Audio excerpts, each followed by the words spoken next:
ফাল্গুনী রান্নাঘরে দাঁড়িয়ে আছে কাজের বাহানায়। ছাদে লোডশেডিং হওয়ার পর আচমকা ঠোঁটে জাগ্রতর স্পর্শ পেয়ে দিকবিদিক হারিয়ে দ্রুত পায়ে চলে আসে ছাদ থেকে। চলে এসেও বেঁধেছিল জ্বালা, চাবি তো ছিল জাগ্রতর কাছে। সে জাগ্রতর মুখোমুখি তো হতে হলো শেষমেশ। সে এসে বেসুরো সুরে শীষ বাজিয়েছে আর তালা খুলে দিয়েছে। তারপর বাসায় ঢুকেছে ফাল্গুনী। বাসায় ঢুকে রান্নাঘরে কাজের নামে ঠুকঠাক আওয়াজ করছে এই কিছুক্ষণ হলো। রাতের খাওয়ার পর সব এঁটো থালা বাসন পড়ে আছে, ধুতে হবে, কিন্তু হাত যেন চলছেই না। মনে হচ্ছে এখনো ছাদের সেই সময়টাই পার হয়নি, আটকে আছে সেই সময়ের মায়াজালে। জাগ্রত যেন এখনো খুব কাছেই দাঁড়িয়ে আছে তার, আর বাকিটা ভাবতে পারল না। মোচড় দিয়ে উঠল বুকের ভেতর, চিনচিনে ব্যথাটা বেড়ে গেল শত সহস্র গুণ। এর মধ্যেই জাগ্রত এসে দাঁড়ালো রান্নাঘরের দ্বার প্রান্তে। এতক্ষণ নিশানের সাথে কথা বলছিল রুমে। নিশান বৌভাতের আমন্ত্রণ জানালো জাগ্রতকে, সাথে জানালো বিয়ে করা বউকে রেখে দামড়া গন্ডারদের সাথে ঘুমানোর দুঃখ কথা। কিছু সময় রসিকতা চলল একে অপরকে নিয়ে। জাগ্রত একদিনের ফারাকে এই মুহূর্তে ছুটি পাবে না, তাই দুঃখ প্রকাশ করে বলল সামনে যে কোনো ছুটি পেলে অবশ্যই যাবে বরিশালে তাদের বাড়িতে, কিন্তু আগামীকাল সম্ভব নয়। নানামুখী কথাবার্তা শেষ করে রান্নাঘরে এসে দাঁড়ালো জাগ্রত। পর্যবেক্ষণ করে বোধগম্য হলো কাজে কর্মে পারদর্শী বউটা তার থতমত খেয়ে থালা বাসন ধুচ্ছে। ধুতে ধুতে কখনো এটো বাসনই রেখে ফেলছে ধোয়া বাসনের ওপর। কেসে উঠল জাগ্রত। ফাল্গুনী সঙ্গে সঙ্গে পিছু ফিরল, ছটফটে গলায় বলল আমি থালা বাসন ধুচ্ছি। জাগ্রত ভাবুক চেহারায় বলল তা তো দেখতেই পাচ্ছি। তাহলে যান রুমে গিয়ে ঘুমিয়ে পড়ুন, আর আমি কাজ কমপ্লিট করে আসছি। কথার শেষে ছোট্ট করে একটা মন ভোলানো হাসির ট্যাগ ঝুলিয়ে দিল। জাগ্রত ভুরুকুসকে এগিয়ে এসে রান্নাঘরের ভেতরে ঢুকে দাঁড়ালো। অল্প জায়গা রান্নাঘরে, দুজন দাঁড়ালে প্রায় ভরে ওঠে জায়গাটা। জাগ্রত দাঁড়িয়ে না থেকে উঠে বসলো সিংয়ের থেকে একটু দূরে সরে। ফাল্গুনী এবার আরো একটু ভরকে গেল। এতক্ষণ যার কথা ভেবে কাজই এগোচ্ছিল না, সে কিনা স্বয়ং প্রকট হয়েছে একেবারে সম্মুখ ভাগে। হাত কি আর চলবে? কোনো মতে কাজ শেষ করে দিল ফাল্গুনী। কাজ শেষ হতে না হতেই জাগ্রত তাড়া দিল ওকে নিয়ে রুমে যাওয়ার জন্য। ফাল্গুনী এটা সেটা টুকটাক জিনিসপত্র নেড়ে চেড়ে ঢিলেমি করতে লাগলো। জাগ্রত হাত ধরে টেনে নিয়ে হাঁটা দিল বেডরুমের দিকে। ওকে বিছানায় বসিয়ে রেখে রুমের সিটকিনি আটকে দিয়ে সামনাসামনি দাঁড়ালো ওর। গম্ভীর স্বরে বলল এত পালিয়ে বেড়াতে হবে না আমার থেকে, ভয় নেই। তোমার অনিচ্ছায় তোমাকে আর ছুঁয়ে দেখা তো দূরের কথা, কাছেও ঘেসবো না। তবু এমন পালিয়ে বেড়ানো বন্ধ করো, যাও শুয়ে পড়ো ওপাশটায়। জাগ্রতর গলায় ছিল অভিমান আর খানিকটা মন খারাপ, তবে সবটাই ছিল মেকি। ফাল্গুনীকে সহজ করতে হলে টক ঝাল মিষ্টি সব স্বাদই চাই তার আচরণ আর কথায়, এমনটাই তার ভাবনা। তাই একটু মেকি কথায় বাজিয়ে দিল ফাল্গুনীকে। এবার দেখা যাবে নিচ থেকে ঘেসে বসে আছে তার সাথে। জাগ্রত মনে মনে কল্পনা জল্পনা আঁকতে আঁকতে শুয়ে পড়ল বিছানার একপাশে। এদিকে ফাল্গুনী বসে রইল অসহায় অবলা মুখাবয়ব নিয়ে। হতবিহল হলো আকাশ পাতাল ভাবনায়। কি বলবে কিভাবে বলবে শব্দই খুঁজে পেল না। শব্দের বড্ড অভাব বোধ করলো ফাল্গুনীর অসহায় মন মস্তিষ্ক। 2 মিনিট বাদে জাগ্রত ঘাড় ফিরিয়ে দেখলো ফাল্গুনী এখনো একইভাবে মূর্তিমান হয়ে বসে আছে। দিল এক ধমক, এখনো বসে আছো কেন? এখন কি কোলে করে এনে ঘুম পাড়াতে হবে? ফাল্গুনী তৎক্ষণাৎ এক মুহূর্তের মধ্যে উঠে গেল বিছানায়, মাথা ঠেসে শুয়ে পড়ল পিছু মুড়ে। জাগ্রত একটু অবাকই হলো, ফাল্গুনী কেমন সুরসুর করে টুপ করে শুয়ে পড়লো এক ধমকে। জাগ্রতর এবার অপরাধ বোধ হলো, ভাবলো একটু বেশি বোধহয় হয়ে গেল। আবার একটু অবাক চিন্তাও বাঁধল মনে। ফাল্গুনীর মতো শক্ত একটা মেয়ে কিনা এভাবে এক ধমকে কোপকাত। জাগ্রত মনে মনে আওড়ালো, তোমাকে এতটা ভীতু মানায় না ফাল্গুন, এতটা বাধ্য হলো সে তোমাকে ভালো লাগে না। জাগ্রত সরি বলবে করে ফাল্গুনির দিকে তাকাতেই আচমকা আষ্টে পৃষ্ঠে জড়িয়ে ধরল ফাল্গুনী। বুকে মাথা রেখে বড় বড় শ্বাস নিতে লাগলো, নিজেই বলল সরি। জাগ্রত সঙ্গে সঙ্গে ফাল্গুনির মাথা উঠিয়ে ধরে বলল সরি নয়, আমি এমনি একটু দুষ্টামি করেছিলাম তোমার সাথে, তুমি তো একেবারে সিরিয়াস হয়ে গেলে। ইস কি বাধ্য বউ আমার। শোনো, তোমাকে না রণচণ্ডী দশাতেই ভালো মানায়। আমি একটা বলে তুমি দুটো উত্তর দেবে, তবেই না জমবে বলো। ফাল্গুনী হেসে দিল খিলখিল করে, যেন পঞ্চাদশী কোনো কিশোরী হাসছে, ঠোঁট ভরা প্রাণোচ্ছল হাসি। যে কোনো বয়সের যে কোনো মেয়ে তার প্রেমিক পুরুষের নিকট অবুঝমনা কিশোরী প্রেমিকা হতেই থাকে, থাকতে চায়। তা জেনে হোক বা অজান্তে। পরিণত হৃদয় নিয়ে আর যাই হোক প্রেমিকা হওয়া যায় না, প্রেমিকও না। জাগ্রত মুগ্ধ চোখে আটকে রইল ফাল্গুনীর হাসিতে। কিছুক্ষণ চেয়ে থেকে সামলে নিল নিজেকে। এক হাতে ফাল্গুনীর মাথা বুকে চেপে ধরে বলল, ঘুমাও এখন, চিন্তা করো না। তোমার অস্বস্তি হয় এমন কিছু আমি করব না। তোমার যত সময় লাগে তুমি নাও, শুধু পালিয়ে বেরিয়েও না। এভাবে শুধু আমাকে জড়িয়ে ধরে ঘুমাবে, ওকে? এবার পিছু ঘুরে শোও। জাগ্রত ঘুরিয়ে শোয়ালো ফাল্গুনীকে, তারপর পেছন থেকে জড়িয়ে ধরে শুয়ে পড়ল নিশ্চিন্তে। এদিকে ফাল্গুনী মুখ লটকিয়ে শুয়ে পড়ল। মনোপুত হলো না কেন যেন জাগ্রতর কথা। সে তো নিজে থেকেই জড়িয়ে ধরলো তাকে, সঁপে দিল নিজেকে, তবুও এই কথা বলছে। এখনো কি রাগ রয়ে গেল কিনা মনে, ভাবলো এবার কি লোকটাকে ঘটা করে আনুষ্ঠানিকভাবে বলতে হবে, আমি আপনার হতে তৈরি মহাশয়, কৃপা করে গ্রহণ করুন আমাকে জাহাপনা। মনে মনে এলোমেলো শব্দগুচ্ছ বুনল গুটি কয়েক লাইন। আচমকা জাগ্রতর প্রশ্নে ভাটা পড়ল চিন্তা সমুদ্রে। জাগ্রত বলল, আজ সোহাগ ফোন দিয়েছিল না? ফাল্গুনী সময় নিল না, সঙ্গে সঙ্গে জবাব দিল, জাগ্রত আর কিছু জিজ্ঞাসা করলো না, চোখ বন্ধ করে শুয়ে রইল ফাল্গুনীকে জাপটে ধরে। জিজ্ঞাসা করতে চাইছে অনেক কিছু, কিন্তু সাজিয়ে গুছিয়ে কিভাবে জিজ্ঞাসা করবে তা বুঝে উঠতে পারছে না। ভাবছে গুছিয়ে বলতে না পারলে ফাল্গুনী যদি ভুল বোঝে। ফাল্গুনীও কিছু বলল না, আর সেও চুপ করে শুয়ে রইল একইভাবে। দুপুরে ফাল্গুনীর যতটুকু কথা শুনেছিল জিনিয়া, তাতে মশলা লবণ দিয়ে উল্টে পাল্টে সে বলেছিল জাগ্রতকে। এমন ভাবে কথাগুলো উপস্থাপন করেছিল যার তাৎপর্য ছিল এই যে ফাল্গুনীর কারোর সাথে সম্পর্ক আছে, যার সাথে সম্পর্ক সে দুদিন যাবৎ বিভিন্ন নম্বর থেকে কল করছে আর ব্লক খাচ্ছে। তাকে ব্লক দেওয়ার কারণ হচ্ছে সে ব্ল্যাকমেইল করছে ফাল্গুনীকে কিছু নিয়ে, হয়তো জাগ্রতকে কিছু বলে দেবে বলছে। এমন আরো কিছু ইঙ্গিতপূর্ণ কথা বলেছে জিনিয়া। জাগ্রত পুরো কথা বিশ্বাস করেনি, তবে এটুকু বুঝেছে ফাল্গুনীকে হয়তো সোহাগ ফোন করে জ্বালাতন করছে, তাই চিন্তা হচ্ছে মনের মধ্যে। কিন্তু ফাল্গুনী নিজে থেকে কিছু না বললে নিজে জিজ্ঞাসা করতে পারছে না, পাছে ফাল্গুনী এমন না ভাবে যে সে সন্দেহ করে জিজ্ঞাসাবাদ করছে ওকে। ভাবছে ফাল্গুনী হয়তো তাকে বলতে দ্বিধাবোধ করছে অথবা অস্বস্তিতে বলছে না। এদিকে ফাল্গুনীও নিজ থেকে বলছে না, কারণ সে ভাবছে সোহাগের কথাগুলো জাগ্রত শুনলে মন খারাপ করতে পারে। শুধু শুধু অতীত টেনে কি লাভ? সোহাগ যা বলেছে তা আংশিক হলেও সত্য, পুরোটা তো মিথ্যে নয়। তবে সোহাগ যে এগুলো জেনে শুনে বলেনি তা ফাল্গুনী জানে।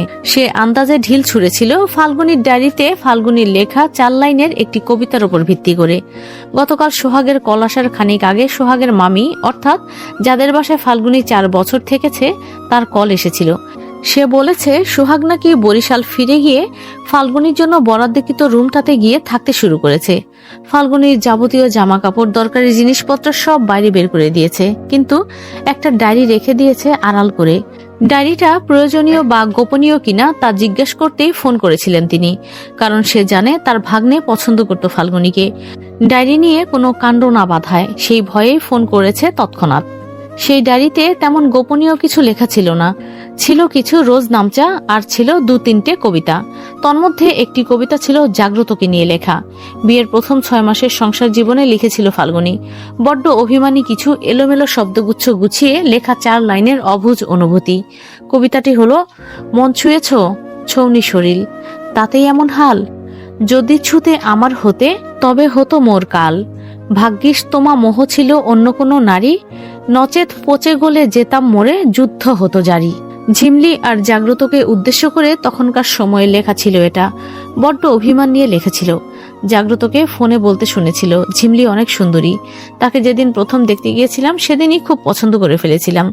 মনে গেঁথে গিয়েছিল অপরূপ এক ডানা কাটা পরী আমার বউ হতে চলেছে। তাই হয়তো ফাল্গুনীকে মনে জায়গা দিতে সময় লাগছে। ঝিমলির মোহ ছিল আমার। আমি চাই ফাল্গুনী আমার মোহ না হোক, হলে হোক ভালোবাসা অথবা ভরসা, তা না হলে অন্তত সম্মানের জায়গাটুকু থাকুক। তবে এতটুকু বলতে পারি, ঝিমলিকে আমি কখনোই ভালোবাসিনি, সে আমার মনকে স্পর্শ করেনি কখনো। তবে এটাও সত্যি, ফাল্গুনীর সামনে দাঁড়ালেই কেন জানি ঝিমলির কথা মনে পড়ে যায়। কেন মনে পড়ে যায় জানি না, হয়তো মোহ কাটিয়ে উঠতে পারিনি তাই। জাগ্রতের এই কথাগুলো ছিল বিয়ের 2 মাস পরের। কোনো এক বন্ধুর সঙ্গে কথা বলেছিল সে, জানালার পাশ থেকে শুনে ফেলেছিল তা ফাল্গুনী। কিশোরী মন ছিল তখন ফাল্গুনীর, সবে 16 বছর বয়স। অতি আবেগে ডায়েরি হাতে বসে পড়েছিল অনুভূতির বহর সাজাতে। রাগ করে সোহাগের ফোন কেটে দেওয়ার পর কিছু সময় নিয়ে ভেবেচিন্তে বুঝতে পেরেছে ফাল্গুনী সোহাগের চালাকি। তারই ডায়েরির সাহায্য নিয়ে সে তাকেই বোকা বানানোর চেষ্টা করেছে, তা বুঝতে বেশি সময় লাগেনি তার। তাই তো নিজেই কল দিয়েছিল আবার। কল করে প্রথমে চুপচাপ শুনেছে সোহাগ কি বলে। সম্পূর্ণ কথা শুনে আরো নিশ্চিত হয়েছে যে সোহাগ তার ডায়েরিকে হাতিয়ার করেই মাঠে নামতে চাইছে। তাই তো আত্মবিশ্বাসী গলায় ধুয়ে দিল সোহাগকে। রতন আর হাসির জামাইরে থানার মধ্যেই রাখছে, ছাড়ে নাই গো লাকির মাও। রতন টেহা পয়সা দিয়া চেষ্টা করছে ছাড়া পাওনের, পায় নাই ছাড়। ইউএনও ম্যাডাম নিজে দেখতাছে হ্যাগোর কেস। হ্যাঁ আমারে ভরসা দিয়া কইছে দুইটারে জেলের ভাত খাওয়াই ছাড়বো, তা যে কয়দিনের লাইগাই হোক। হাসি আর লাকির জবানবন্দি লাগবো, সামনে কাম আছে অনেক, এটুকু বলে থামলো প্রবীর। খুশি কি বলবে বুঝতে পারছে না, হাসি চুপচাপ শুনলো শুধু। এর মাঝে লাকি এলো ঘরে, স্নান করে ভিজে জবজবে হয়ে আছে। শাড়ির ওপর গায়ে মোড়ানো রং জ্বলে যাওয়া পুরানো লাল একটা গামছা। সে সরাসরি ঢুকে গেল নিজের জন্য বরাদ্দকৃত রুমটাতে কাপড় ছাড়বে বলে। খুশি ছুট লাগালো চুলোর পার, পোড়া বেগুনটা ভর্তা মাখতে হবে। মেয়েটা সারাদিন পর গরম ভাত খেতে চেয়েছে, পোড়া মরিচ তেল দিয়ে, সাথে যদি পোড়া বেগুন ভর্তা পায় তবে কি খুশিই না হবে। প্রবীর চলে গেল কলপারে হাত মুখ ধুতে, রুমে রয়ে গেল হাসি। কিছুক্ষণ পর লাকি ঘরের দরজা খুলে ভেজা কাপড় হাতে বেরিয়ে এলে হাসি এগিয়ে এসে সামনে দাঁড়ালো। লাকির হাত থেকে নিয়ে নিল ভেজা কাপড়। লাকি বাদ ছেদে বলল, আমি ধুয়ে শুকোতে দিয়ে দিচ্ছি, দিন। এগুলো কাদা লেগে আছে অনেক। আমি দিতাছি, তোর শরীর ভালো না। দিদির ভাত রান্দা হইছে, ভর্তা মাইখা তরে ডাক দিবনে। এই পর্যন্ত একটু শুইয়া থাক, আমি একদম সুস্থ আছি, দিন এগুলো। মায়ের সামনেও নাটক করবি, লাভ কি? আমি তো সব বুঝি, সবই বুঝি। লাকি হাসির চোখে এক দৃষ্টিতে চেয়ে থেকে বলল, মায়েরাও তো করে, মা যদি মেয়ের সামনে নাটক করতে পারে, মেয়ে কেন পারবে না? নিজের সম্মানটা কেন খাইলি মা? সম্মান নিয়ে নাটক না সাজাইলেও পারতি। আমি আমার অসুখের কথা বলছি, আমি দুপুরের কথা কইতাছি, সরুন সামনে থেকে। রতন সত্যি কথা কইতাছিল তাই না? হ্যাঁ, তোর সম্মানহানি করার চেষ্টা করে নাই। আর তোর বাপ, আখির বাপ, হ্যাঁ তরে কোনো হুমকি ধামকি দেয় নাই। কেন মিথ্যা কথা কইলি? নিজের স্বামীর জন্য বড্ড গায়ে লাগছে? নিজের কলজা ছিঁড়া ধন আছে আমার, তার নিগা গায়ে লাগে। সে মরেছে, সম্মান তো গেছে। মেয়ে গো সম্মানিত সব রে বিশালাক্ষী। আপনার কি আছে? স্বামীর ভালোবাসা আছে? স্ত্রী হিসাবে স্বামীর কাছে সম্মান আছে? সন্তান জন্ম দেওয়ার পর তাকে বুকে আগলে রাখার অধিকার আছে? নাকি একবেলা লাথিগুতো ছাড়া দুমুঠো ভাত হজম করার সুযোগ আছে? এগুলো কি কিছুই না? এগুলো না পেয়েও তো বেঁচে আছেন। আমার তো শুধু একটা গেছে, সম্মান। আমি দিব্যি বেঁচে থাকবো। আমার জীবনতরই তো প্রায় শেষ পারে আইসা ঠেকছে। যা শুনতে পাই নাই তা নিয়ে শেষে চিন্তা করে কি হইব? আপনাকে চিন্তা করতে কে বলেছে? আমি বলেছি কি আমাকে কেন বুকে আগলে রাখতে পারলেন না ওই বাবা নামক পশুটার সঙ্গে লড়াই করে? বলেছি কি কোনো প্রতিবাদ না করে চুপচাপ মুখ বুজে মেনে নাও ওই পশুটার অত্যাচার? এমন আরো অনেক না বলা কথা আছে। বলেছি কি কখনো? বলিনি। থাক সেসব। তুমি কইরা কইলি বিশালাক্ষী, একবার মা কো না। বলবো। যদি সুভাষচন্দ্রের জন্য জেলের ভাতের বন্দোবস্ত করেন দীর্ঘমেয়াদী, তাহলে বলবো। লাকি কিছুক্ষণ চুপচাপ থেকে দীর্ঘশ্বাস টেনে নিয়ে বলল, আমার আরো একটা বোন ছিল, আপনার স্বামী বাঁচতে দেয়নি তাকে। আমার প্রাণোচ্ছল হাসি খুশি একটা মা ছিল, তাকেও আদমরা করে রেখেছে। কেড়ে নিয়েছে তার মুখের হাসি, শুধু নামটাই রয়ে গেছে হাসি। শারীরিক মানসিক সব দিক থেকেই পঙ্গু করে দিয়েছে। সেই মায়ের গায়ে এখন আর ফুলের টোকাও সহ্য হয় না, ভেঙে পড়ে তার শরীর। আমাকেও কেড়ে নিয়েছে তার বুক থেকে, তবুও ছাড় নেই তার। আমার বড় বোন আখি, ওকেও কম অত্যাচার করেনি ওই পশুটা। ছেলে ছেলে করে গলা শুকিয়ে মরেছে।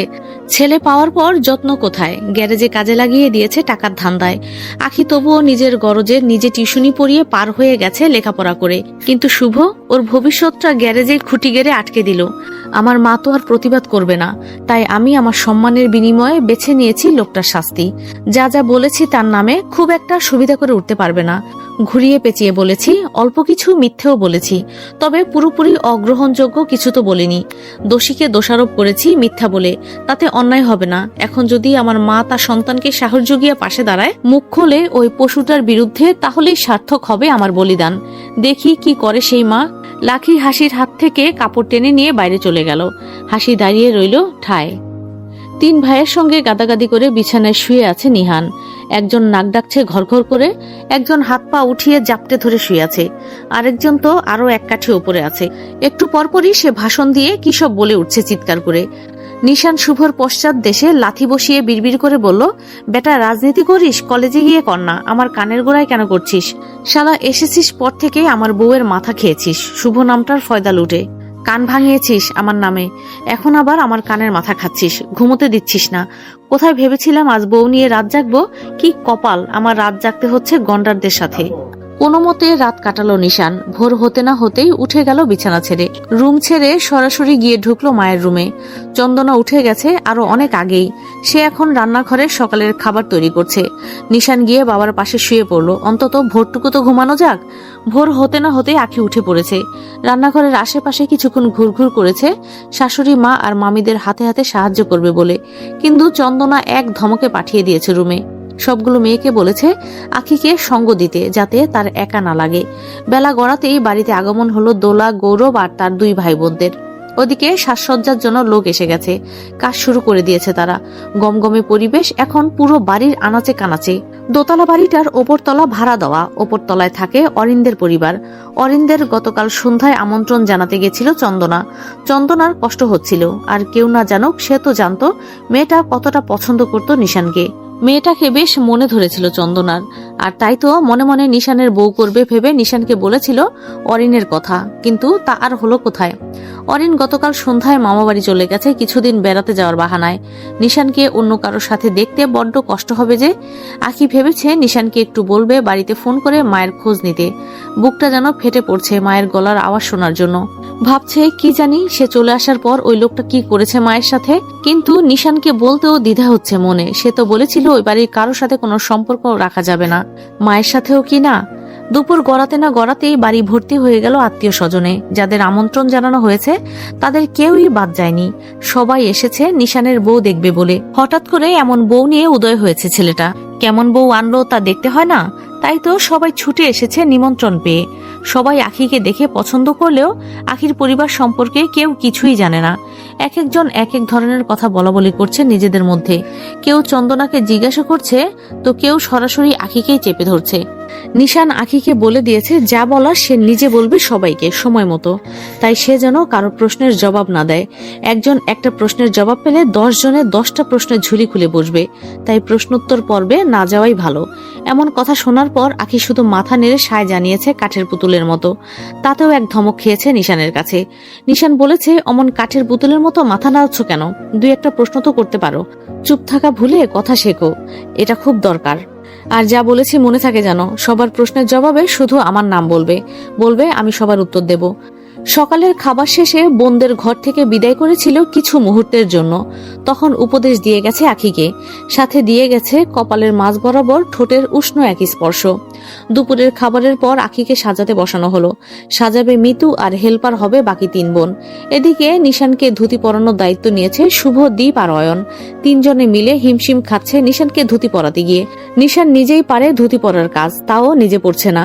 ভাইদের গায়ের ঘাম ছুটানোর এত ভালো সুযোগ কি আর সহজে ছাড়া যায়?